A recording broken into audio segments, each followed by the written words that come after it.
तो अब देखते हैं कैसे दिखेगी दुनिया। डोनाल्ड ट्रंप के शपथ समारोह पर हम सबकी नज़र है और इसी से जुड़े मसलों पर हम नज़र डाल रहे हैं। तो नेटो से दूरी बदलेगी समीकरण, पश्चिम से नज़दीकियां कम होंगी क्या, कनाडा के साथ रिश्तों पर असर पड़ेगा, ग्रीनलैंड और पनामा का विवाद क्या बढ़ेगा और अलग पड़ेगा ईरान, पेरिस समिट पड़ेगी खटाई में। तो ये तमाम मसले हैं जो दुनिया में किस तरह से असर होगा डोनाल्ड ट्रंप के सत्ता संभालने का। नगमा, क्वाड की बैठक भी होने वाली है अगले साल भारत में, और कहीं ये भी था कि शायद डोनाल्ड ट्रंप को उम्मीद करते हैं कि वो भी आएंगे अप्रैल में अगर हो या साल के अंत में। उमा शंकर, आप जो डोनाल्ड ट्रंप की इस बार जब वो सत्ता संभाल रहे हैं, दुनिया पर तमाम वो चाहते हैं जिस तरह से रशिया यूक्रेन का वॉर रुके, या फिर जिस तरह से अभी इसराइल के साथ वहाँ पर हो रहा है गाज़ा में, क्या आपका आंकलन किस तरह से आगे बढ़ सकती है बात?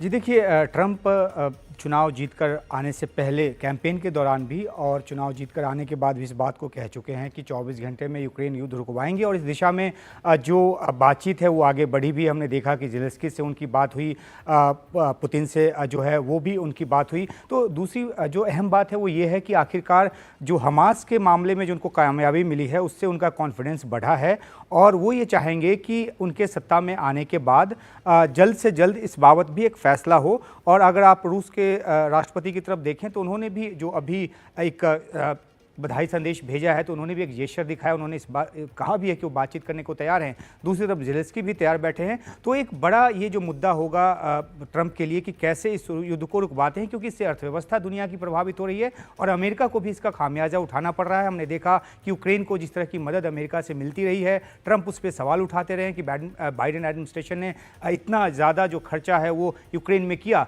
तो जो इकोनॉमी को सुधारने की नीयत से या उस तरह के जो प्रोमिसेस करके ट्रंप सत्ता में आए हैं, वो चाहेंगे कि दुनिया में वो इस तरीके से आगे बढ़े। और जैसा कि शुरुआत में एक मेहमान हमारे जिक्र भी कर रहे थे कि जो इनवाइट वहाँ पे किए गए हैं वो ज़्यादातर दक्षिणपंथी जो विचारधारा के जो नेता हैं, तो उनके साथ साथ जो व्यवसाय को लेकर जो है ये एक संतुलन साधने की कोशिश उन्होंने किया है। और चीन के राष्ट्रपति को भी उन्होंने आमंत्रित किया था, हालांकि वो नहीं आ रहे हैं, वहाँ से उपराष्ट्रपति आ रहे हैं, वो उसमें शिरकत कर रहे हैं। तो इन्होंने पूरा ताना बाना इस तरह से, जापान को से एक बड़ा डेलीगेशन जो है, एक अहम डेलीगेशन वो वहाँ पे पहुँच रहा है। जो इनॉग्रेशन है ना, वो ही इस बात का संकेत है और साफ दिखा रहा है कि उनकी जो पॉलिसीज़ होंगी, देशों के साथ रिश्ते होंगे, वो किस तरह के होंगे। एक तस्वीर हम आपको दिखा रहे हैं, एक बार फिर से बता दें कि इनॉग्रेशन होने वाला है कुछ ही देर में डोनाल्ड ट्रंप का, और ये कैपिटल के अंदर होगा क्योंकि बहुत तेज़ ठंड है। और ये भी कहा जा रहा है निधि कि ये 40 सालों में शायद कोल्डेस्ट इनॉग्रेशन सेरेमनी है, इसलिए बाहर नहीं हो रही है। रोनाल्ड रीगन के समय भी अंदर किया गया था इस तरह की, बावजूद इसके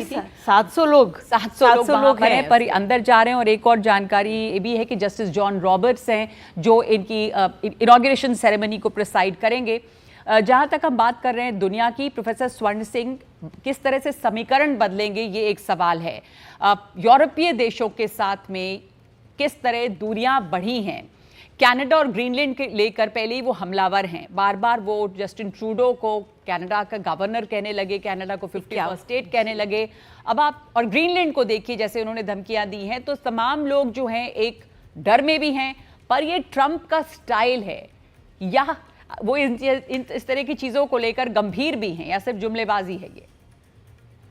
हाँ, कुछ हद तक कह सकते हैं कि ये राष्ट्रपति ट्रंप का एक अंदाज है बात करने का।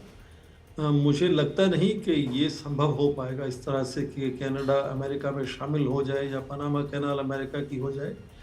पर यह है कि ये खलबली ज़रूर एक तरह से बना देता है अंतर्राष्ट्रीय संबंधों में, और ख़ासकर नेटो की मुझे लगता है जो बात है, जब मैंने कहा कि अंतर्राष्ट्रीय जो अरेंजमेंट्स हैं जो अमेरिका को विश्व का एक तरह से नेतृत्व देते हैं, उसमें नेटो सबसे बड़ा स्तंभ है। और उसी को यदि कमज़ोर करेंगे राष्ट्रपति ट्रंप, तो फिर जाहिर है कि अमेरिका के अंतर्राष्ट्रीय स्तर पर नेतृत्व की जो कमज़ोर कड़ी है उसका फ़ायदा दूसरे जो इमर्जिंग इकोनॉमीज़ जिनको हम कहते हैं, चाहे उसमें भारत भी शामिल है, उनके ऊपर जिम्मेदारी बढ़ेगी।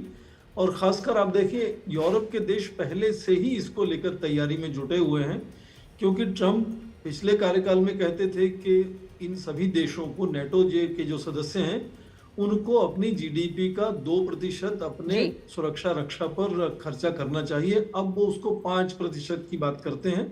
जो शायद संभव नहीं हो पाएगा। तो जाहिर है कि कुछ दरार बढ़ेगी नेटो के अंदर, और वो दरार बढ़ने से जाहिर है कि अमेरिका के नेतृत्व पर सवाल उठेंगे।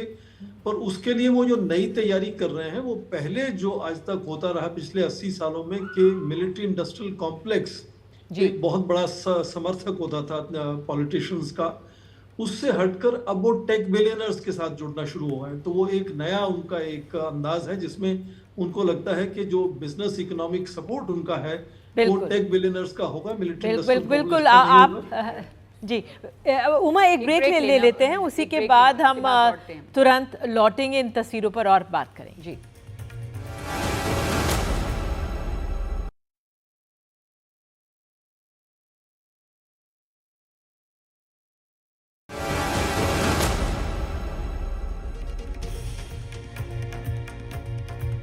तो डोनाल्ड ट्रंप ने कहा है कि वो तीसरा विश्व युद्ध रोकेंगे, गाजा की बात की है, यूक्रेन रूस की बात हो रही है। हमारे सहयोगी राजीव रंजन हमारे साथ मौजूद हैं।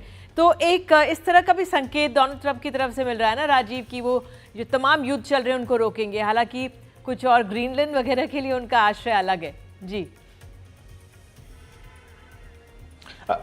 बिल्कुल आप सही कह रही हैं। जिस तरह से गाजा हमास के बीच में जो समझौता हुआ है उसके पीछे जो है डोनाल्ड ट्रंप का ही हाथ है। हालांकि जो बाइडेन की श्रेय लेने की जरूर कोशिश कर रहे हैं, लेकिन जिस तरह से ट्रंप ने इजराइल को साफ साफ धमकी दिया कि आप ये समझौता कीजिए और या अगर ये समझौता नहीं करते हैं तो फिर आपको कोई सहयोग नहीं करेंगे, वहीं हमास को भी साफ तौर पर कहा कि अगर आप बातचीत के टेबल पर नहीं आते, बंधकों को रिहा नहीं करते तो हम आपको पूरी तरह बर्बाद कर देंगे। नतीजा ये हुआ कि 15 महीने के बाद जो है दोनों देश समझौता करने को तैयार हो गए, बंधकों की अदला बदली शुरू हो गई है।